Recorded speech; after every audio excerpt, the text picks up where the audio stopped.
ইন্ডিয়ায় নির্বাচন হইল না, সেখানে শুভেন্দু অধিকারী মুখ্যমন্ত্রী হয়েছে। আমি বলবো না ওটা মুখ্যমন্ত্রী, আমি বলবো মূর্খমন্ত্রী। উনি মূর্খমন্ত্রী হয়েছে।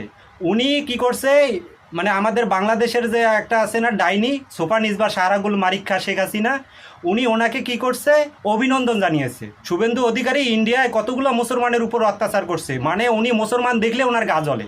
আরে শুভেন্দু অধিকারীকে তো হিন্দুরাও ঘৃণা করা উচিত, কারণ যার যার ধর্ম তার তার মানুষ, আমরা সবাই ধর্ম নিয়ে কখনো বাড়াবাড়ি নেই, এটা সৃষ্টিকর্তায় মানা করছে।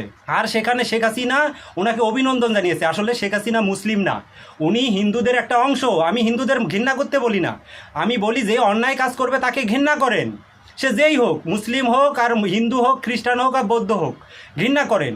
কিন্তু শেখ হাসিনা সেখানে বাংলাদেশের পক্ষ থেকে বলে অভিনন্দন। উনি বাংলাদেশের ডাইনি, আর বাংলাদেশের লোক যদি ওই শেখ হাসিনা ডাইনিকে ভালোবাসে, সেও শয়তান, সেও শয়তান। আমি বলবো সেও শয়তান, ওই ডাইনিকে যে ভালোবাসবে।